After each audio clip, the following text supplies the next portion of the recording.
You arrived here 2 hours later. You said it's Super 8. You mentioned something about Uber.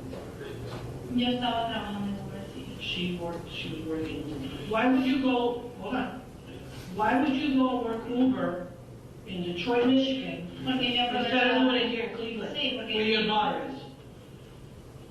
yo también trabajaba aquí en Uber, aquí en Cleveland. Okay, why go over there, not do it here? Why not do it here? Your daughter's here. Porque me iba a ver amistades también en Michigan, She entonces was working some aproveché. friends over there in Michigan, so she took advantage of the fact that she was over there to visit people and she worked over there. Pero no era siempre que yo lo hacía. But not always.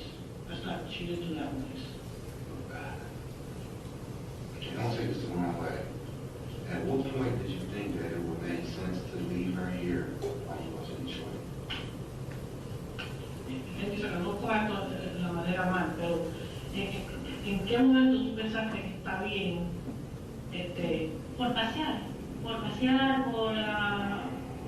travel, por pasear, Why not travel with you? ¿Por qué no llegaste a ir contigo?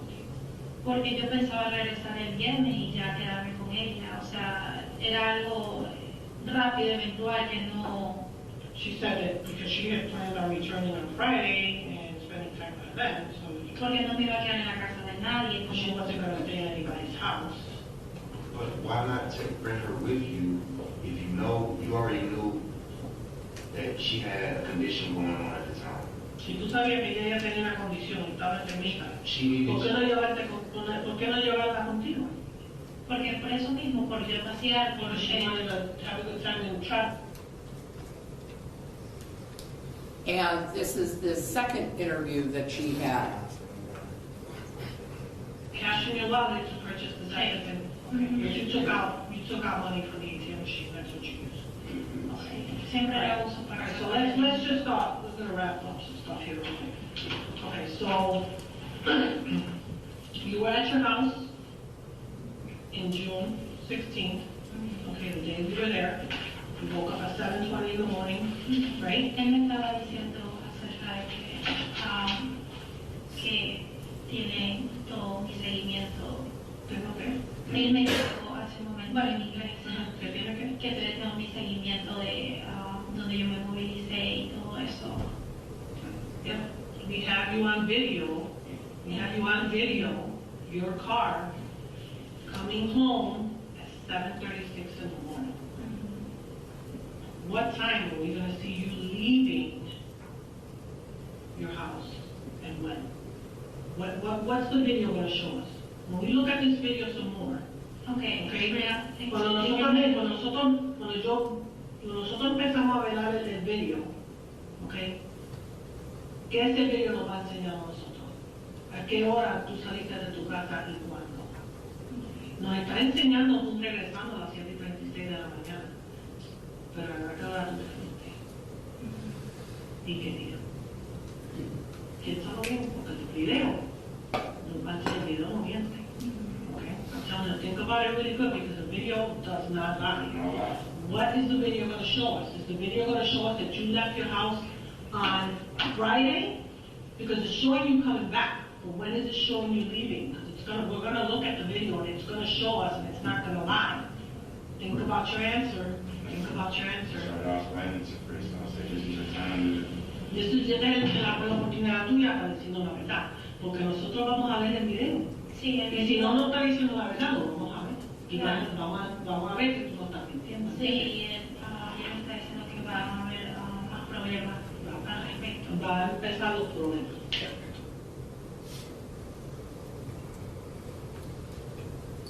So, Your Honor, with regards to Jaylene Candelario, she died a very awful death for being 16 months old. Dr. Elizabeth Mooney from the medical examiner's office is here and would like to make a statement. She was the medical examiner that did the autopsy, and the state of Ohio is going to provide you the autopsy and autopsy photographs to make this part of the sentencing record. Dr. Mooney? For the record, we'll call this State's Exhibit State's 1. Exhibit 1 to the court.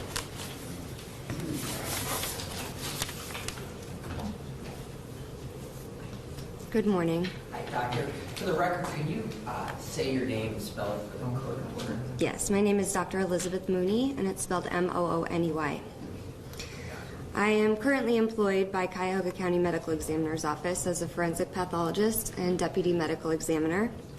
In this capacity, I was assigned the task of performing an autopsy on little girl Jaylyn Candelario in order to determine her cause and manner of death. Unfortunately, this is one of the most tragic and unfortunate cases I've had in my career thus far. So today I speak on behalf of her and her findings with the course of my examination. We received Jaylyn at the medical examiner's office from the scene of her residence, at which time she was clothed in non-soiled clothing, indicating her body had likely been dressed prior to first responders' arrival, as they had mentioned before. So at autopsy, I examined the body of a very emaciated female toddler. At this point, she weighed 13 pounds. Upon review of medical records, this indicated approximately a 7-pound weight loss since her previous doctor's visit less than 2 months prior to that. The eyes were sunken, and she had temporal wasting in her face. In addition to that, the skin showed markedly decreased turgor, meaning when I pinch the skin, it remains in that tented position, indicating severe dehydration. In addition, there was abundant fecal material present caked on the fingers, the fingernails, the hands, the feet, as well as the soles of the feet. The same material was found on her lips, which were very dry and flaking, as well as in her oral cavity, caked to her teeth. She did have some diaper rash appearance, as well as fecal material adherent to those areas. Of note, the body was essentially free of significant injury, with the exception of dried excoriations or scratches to the face region predominantly, and whether or not these were inflicted to herself in a conscious or semi-conscious state while she was dying, I'm unable to determine that. Very early decompositional changes were present. This included faint discoloration or green discoloration of the abdomen. These are typically changes that we see within 2 to 3 days following death. No additional changes to suggest that she passed away prior to this were found externally or internally. Upon internal examination, I continued to find evidence consistent with starvation and dehydration. These included pale discoloration of the musculature, which was minimal. There was a decrease in intra-abdominal fat to the point of transparency as her body tried to feed upon itself for nutrients. Her stomach contents consisted of less than 2 milliliters of brown mucoid material. This is about equivalent to the distal part of my thumb, a very small amount. The rest of her bowel just contained patchy fecal material, but very minimal throughout. Her organs, including her liver, kidneys, and thymic gland, showed evidence of stress, specifically microscopically on exam. I found no additional evidence of significant natural disease going on or congenital abnormalities. Following my exam, I submitted body fluids for additional toxicology and chemistry testing, which further confirmed my gross findings that she had passed in a state of severe dehydration. Her kidneys had failed, and she was in a state of ketoacidosis, which leads to coma and eventually death. As such, I determined the cause of death to be just that, starvation and severe dehydration due to pediatric neglect. To come to the exact wording of the cause of death was based on my findings, but also the medical definitions, which I'd like to reiterate here. Dehydration, and specifically starvation, is a lengthy and continuous deprivation of food as to cause suffering or death. Pediatric neglect is the failure of a caregiver to meet adequately a child's basic needs, including physical safety, protection, food, clothing, shelter, education, medical or dental care, and supervision. In other words, neglect for Jaylyn's basic needs from a caregiver resulted in her death. As such, I ruled this manner to be homicide. Most homicide deaths involve acts of violence inflicted from one person onto another, but this case involves a failure to act appropriately to support another who is dependent on them, falling into a homicidal manner. In the absence of more advanced decompositional changes, I believe that the pain and suffering she endured lasted not only hours, not days, but possibly even a week. This is a pain that comes from an extreme thirst and hunger. It also stems from an inherent terror of isolation, or the lack of someone present to provide that. My knowledge on the depth of this suffering may not be as extensive as a medical or a mental health professional, but as a physician with psychiatric and pediatric training, I feel comfortable stating that the deprivation of food coupled with physical isolation and caregiver abandonment would be terrifying. We know that babies and children cry when they're hungry because it's unsettling and it's uncomfortable. That's almost immediately after birth. We also know that children as early as age 4 to 5 months experience separation anxiety, with the most extreme anxiety around 9 to 18 months. Jalen was 16 months old. This feeling of abandonment for days on end, coupled with the pain of starvation and extreme thirst, is a type of suffering I don't think any of us could ever fully fathom. So, as a forensic pathologist, it is said that we are the voice of the dead and given the responsibility to speak for those who can't. So this morning, I'm honored to maintain that mission. Thank you.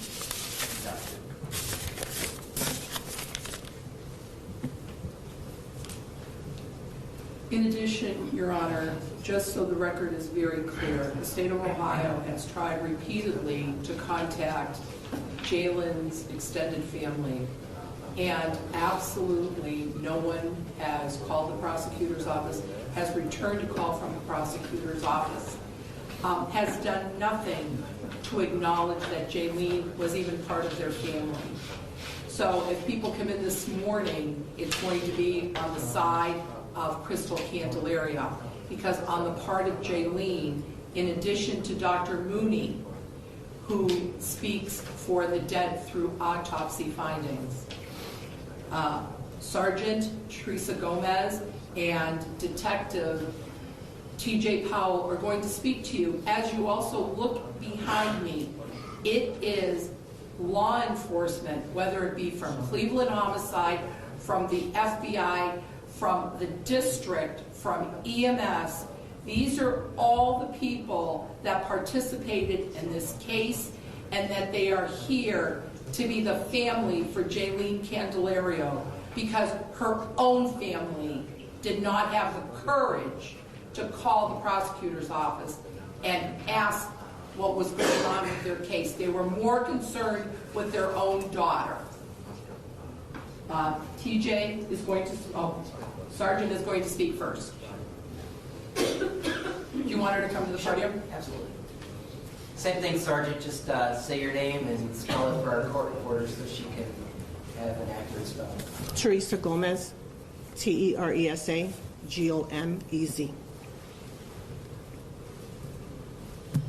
Good morning, Your Honor.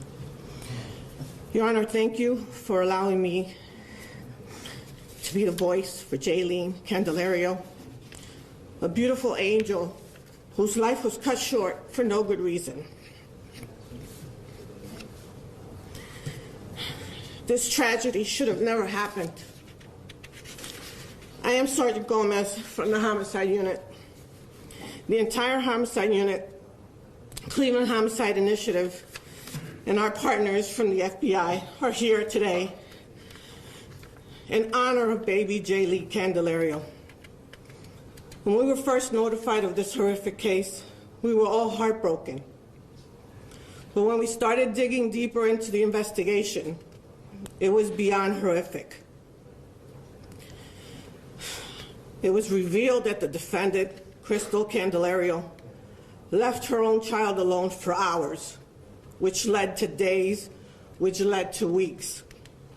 The 16-month-old baby was left alone in a pack and play to fend for herself for 11 days with no food, maybe milk, the clothing she had on, and the diaper she was wearing. This baby loved her mother, she needed her mother, and her mother betrayed her. Mothers usually want their children to have a long, happy life, but Candelario placed more importance on a vacation in Puerto Rico with her boyfriend than the health, safety, and well-being of her own daughter. She chose to satisfy her own needs and desires over that of her own child. Jaylene's life ended because of her selfishness and disregard for Jaylene's precious life.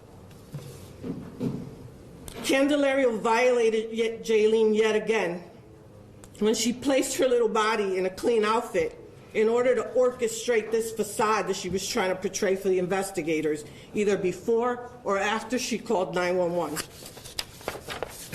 But Jaylene told us something different when we saw her eyes sunken and wide open.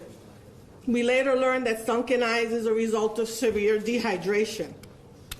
To the naked eye, it appeared she had dirt in her mouth and fingernails. It wasn't until the next day that detectives learned that the dirt in fact was feces. Detectives also began to gain clarity as to what really happened to Jaylene. Candelario's fabricated story, which she initially told detectives, began to unravel. There's no way things could have happened the way the defendant said they did, which left us with many unanswered questions. Detectives gained knowledge of the fact that Candelario left Jaylene by herself for more than 10 days. Many hours of video surveillance revealed all of the comings and goings of Candelario from June 5th through June 16th of 2023, when she discovered her daughter deceased. Investigators watched a total of 628 surveillance videos, which also included audio. On June 9th, audio surveillance captured the final time Jaylene is ever heard crying. Myself and the people sitting behind me, many who are mothers and fathers, are tormented by the thought of what Jaylene endured and what her last hours on earth were like. Any of us and thousands of others would have jumped at the opportunity to take care of this beautiful little girl. Jaylene died a long and agonizing death, afraid and alone, while her mother enjoyed the beach and sunshine. This is a case that myself, all the people behind me, and everyone around the world will have branded in our minds and in our hearts forever. Jaylene took her last breath, and our only hope is that Jaylene found herself in the arms of Jesus, feeling his warm embrace and love, something she did not receive from her mother. Jaylene, you will never be forgotten. Thank you, Your Honor.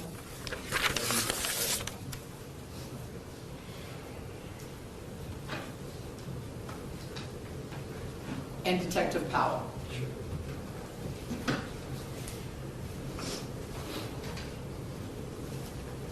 Same thing, Detective, if you don't mind, just please say and spell your first and last name. Yes, Detective T.J. Powell, P-O-W-E-L-L, assigned to the Cleveland Police Homicide Unit.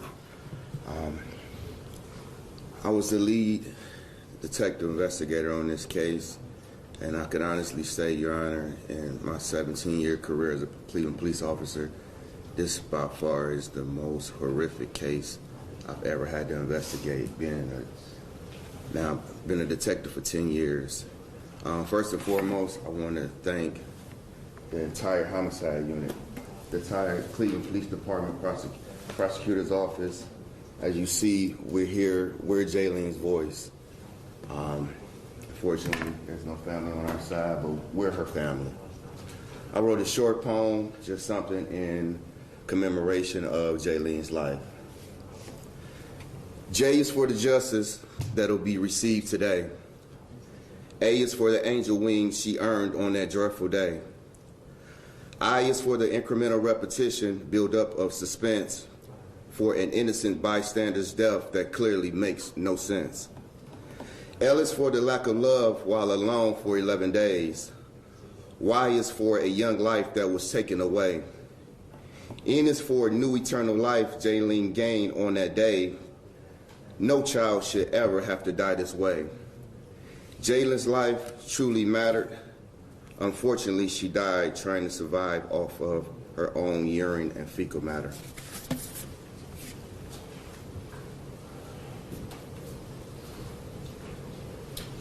Lastly, Your Honor, you're going to hear that Ms. Candelario was depressed.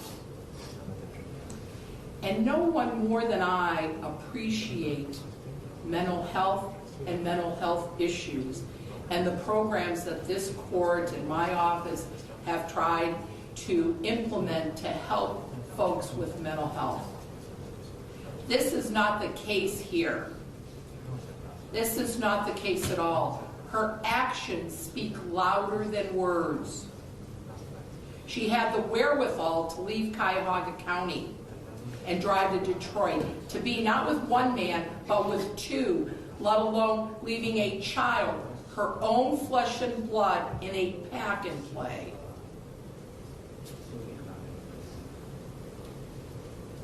And during the time that she has been locked up, she has been making plans for the future, talking to other folks at other jails, other prisons. She had a conversation, which I find more disturbing than not, but on November 26, 2023, instead of wrought with emotion, wrought with guilt, crying about the death of her child, she's talking with a friend about her trip to Puerto Rico and what a blast it was and how much the car cost, and they got a truck versus a car even though it was more expensive, and they were concerned about the other woman that was on the trip because she liked to spend money, and they spent money on food.